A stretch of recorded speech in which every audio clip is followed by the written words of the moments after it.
नमस्कार दोस्तों, स्वागत करता हूं आप सभी का दिशा पब्लिकेशन के YouTube चैनल में। इकोनॉमिक्स के 10 क्वेश्चंस आज की वीडियो में हम सॉल्व करेंगे। और अगर आपको ये रिवीजन सीरीज और ये एमसीक्यूज कुछ ना कुछ सिखा रहे हैं तो सब्सक्राइब कीजिएगा इस चैनल को और साथ ही साथ लाइक कीजिएगा इस वीडियो को। कोई भी डाउट्स हो कमेंट्स में जरूर बताइए। क्वेश्चन नंबर 1 आपके सामने दो स्टेटमेंट्स हैं।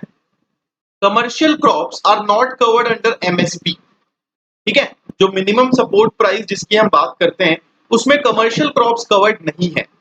If MSP is made legally binding, अगर एमएसपी को लीगली बाइंडिंग कर दिया जाए तो कोई भी क्रॉप जो है it can be basically it can not be purchased below the MSP by the private buyers. यानी कि अगर एमएसपी को लीगली बाइंडिंग कर दिया जाए तो जो भी प्राइवेट बायर्स हैं वो कोई भी क्रॉप एमएसपी के नीचे नहीं खरीद पाएंगे, यानी कि एमएसपी पे ही उन्हें खरीदना पड़ेगा। तो सेकंड स्टेटमेंट तो यहाँ पे पूरी तरीके से ट्रू है। ठीक है, सेकंड स्टेटमेंट यहाँ पे पूरी तरीके से ट्रू है, लेकिन पहला स्टेटमेंट फॉल्स है। Commercial crops minimum support price के अंडर कवर्ड है। इसका आंसर होगा गाइस बी, ओनली टू। ठीक है, so for example cotton, copra, raw jute, ये कुछ ऐसे कमर्शियल क्रॉप्स हैं जो कि एमएसपी के अंडर कवर्ड हैं। नाउ एमएसपी को लीगली बाइंडिंग कैसे बनाया जा सकता है? दो तरीके हैं। पहला, to force private buyers to pay it. In this case no crop can be purchased below the MSP, जो कि एक तरीके से फ्लोर प्राइस की तरह एक्ट करेगा। And the second route is of course the government itself buying the entire crop that farmers offer at the MSP. चलिए, question number 2 आपके सामने यहाँ पे दो स्टेटमेंट्स हैं। The share of small and marginal farmers in India have decreased from the year 1980 to 2015-2016। इस तरीके के कुछ कुछ डेटास ऐसे हैं जो थोड़े बहुत आप ध्यान में रख लीजिएगा। अगर प्री में नहीं भी आया तो मेंस में काम आ सकता है। The center has encouraged farmer producer organizations FPOs under the Small Farmers Agribusiness Consortium। ठीक है, सो FPOs के बारे में भी पढ़ना है आपको, रिवीजन यही सब करना है, सिर्फ क्वेश्चन सॉल्व करके नहीं चले जाना है, इन टॉपिक्स को पढ़ना है। ठीक है, FPOs के बारे में पढ़िए और SFAC के बारे में पढ़िए। तो सेकंड स्टेटमेंट यहाँ पे ट्रू है। केंद्र सरकार ने बिल्कुल किसानों को बेसिकली जो FPOs हैं उन्हें एनकरेज किया है, लेकिन पहला स्टेटमेंट यहाँ पे फॉल्स है। स्मॉल और मार्जिनल फार्मर्स का जो शेयर है वो डिक्रीज नहीं हुआ है दोस्तों, इंक्रीज हुआ है। तो पहला स्टेटमेंट फॉल्स होगा, करेक्ट आंसर होगा इस क्वेश्चन का बी। ठीक है, सो 70% था अगर हम स्मॉल एंड मार्जिनल फार्मर्स का शेयर देखें 80-81 में, 2015-16 में वो बढ़ के हो गया है 86%। ठीक है, और जो एवरेज फार्म साइज है वो भी डिक्लाइन हुई है 2.3 हेक्टेयर से 1.08 hectare. And reason is declining average size of farm holdings. ठीक है, चलिए question number 3, as per agriculture census आपके सामने कैटेगराइजेशन दिया हुआ है फार्मर्स का। Marginal farmer below 2 hectare, medium farmer 4 से 10 hectare, large farmer 10 hectare and above. So ये तीनों करेक्टली मैच्ड है गाइस, और करेक्ट आंसर इस क्वेश्चन का हो जाएगा D, that is all of the above. ठीक है, सो एग्रीकल्चरल अगर हम होल्डिंग्स की बात करते हैं तो एग्रीकल्चर सेंसस के हिसाब से कैटेगराइजेशन जो है कि मार्जिनल, ठीक है, मार्जिनल फार्मर्स यानी कि 1 हेक्टेयर से कम। ठीक है, स्मॉल फार्मर्स यानी कि 1 से 2 हेक्टेयर, सेमी मीडियम यानी कि 2 से 4, मीडियम यानी कि 4 से 10 और लार्ज मतलब 10 से ऊपर। Question number 4, consider the following statements regarding National Agriculture Market (ENAM).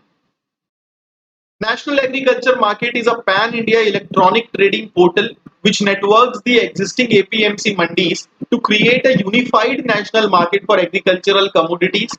तो पहला स्टेटमेंट तो यहाँ पे पूरी तरीके से ट्रू है। NABARD is the lead agency for implementing ENAM under the aegis of Ministry of Agriculture and Farmers Welfare। तो ये स्टेटमेंट यहाँ पे फॉल्स है दोस्तों, नाबार्ड लीड एजेंसी नहीं है।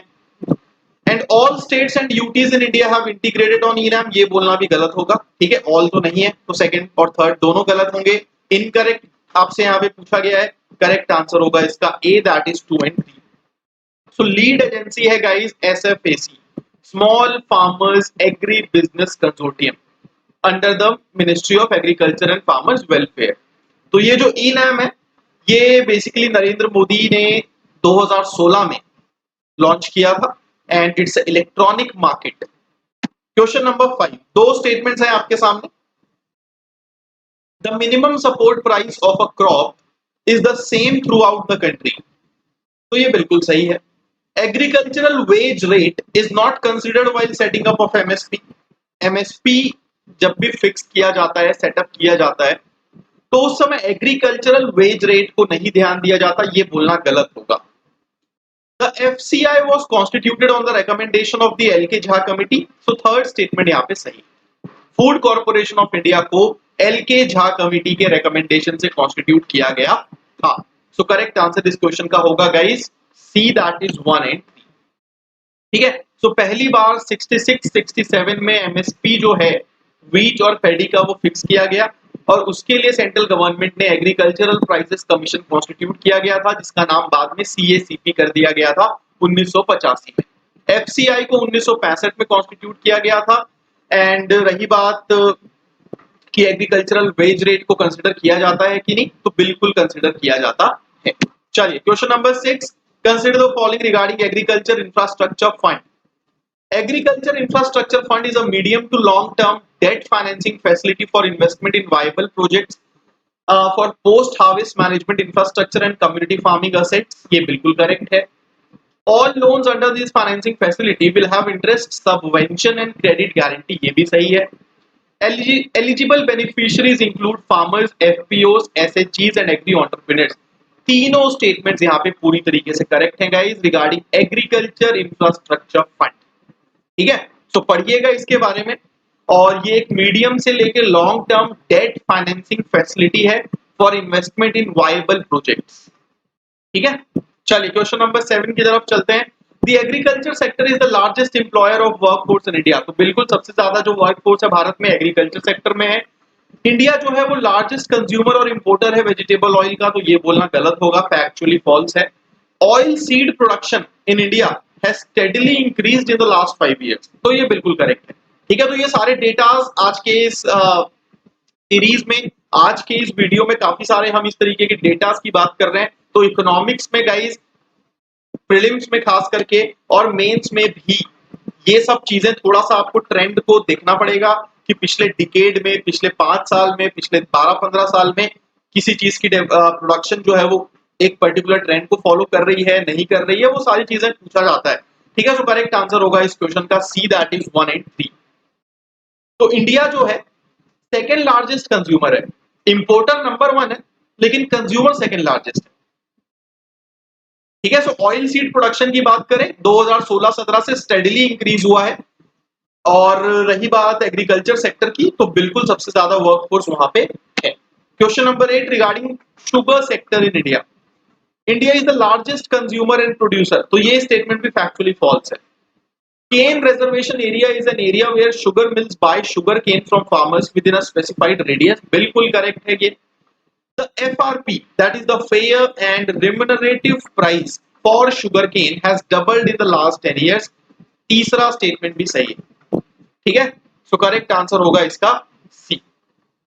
अगर हम शुगर और शुगर केन इंडस्ट्री के सिग्निफिकेंस की बात करें, तो ये इस बात से अंदाजा लगाया जा सकता है कि ये देश का second largest agro based industry है कॉटन के बाद। ठीक है। लगभग 5 करोड़ किसानों की जिंदगी को इंपैक्ट करती है ये। ओके। स्टेट गवर्नमेंट जो है वो स्टेट एडवाइज्ड प्राइस भी अनाउंस करते हैं, जो कि हाई होता है एफआरपी के मुकाबले। चलिए question number 9, West Bengal is the largest rice producing state in India. बिल्कुल करेक्ट स्टेटमेंट है। In the last 2 years, Punjab and Haryana account for 1/3 of the government share in total wheat and paddy procurement and its allocation under NFSA। So ये statement यहाँ पे false होगा। Correct answer इसका A है। ठीक है। Punjab accounts for 27% of all procurement and Haryana 11, while only being allocated 2 and 1% of grains under PDS respectively। आखिरी सवाल आपको बताना है कि यहाँ पे अरेंज करना है इन खरीफ क्रॉप्स को इंक्रीजिंग ऑर्डर में in terms of area under cultivation. Sugar cane, pulses, oil seeds, rice. तो सबसे ज्यादा जो अगर हम एरिया अंडर कल्टीवेशन की बात करें तो वो राइस है, देन उसके बाद ऑयल सीड्स है, देन पल्सेस है, एंड देन शुगर केन आता है। ठीक है। तो इंक्रीजिंग ऑर्डर यानी कि सबसे कम एरिया सबसे ऊपर आएगा। ये यहाँ पे बहुत सारे स्टूडेंट्स मिस्टेक कर जाते हैं। इंक्रीजिंग मतलब कि राइस को पहले यानी कि 4 को पहले रखाएंगे, ये नहीं करना है गलती, ठीक है। यहाँ पे तो हालांकि ऑप्शन में मैंने कहीं पे भी 4 सबसे पहले नहीं दिया है, लेकिन यूपीएससी जरूर देगा। तो करेक्ट आंसर इसका होगा सी। तो गाइस टोटल खरीफ एरिया अगर आप देखोगे राइस का 266.6 लाख हेक्टेयर, ऑयल सीड्स का 175.34, पल्सेस का 111 एंड शुगर केन का 51। ठीक है, सो दोस्तों आज का ये वीडियो यही समाप्त करते हैं। मैं आप सभी से मिलता हूं कुछ और एमसीक्यूज के साथ अगले वीडियो में, तब तक के लिए बने रहिए एंड दिशा पब्लिकेशन के इस यूट्यूब चैनल को सब्सक्राइब करना ना भूलें।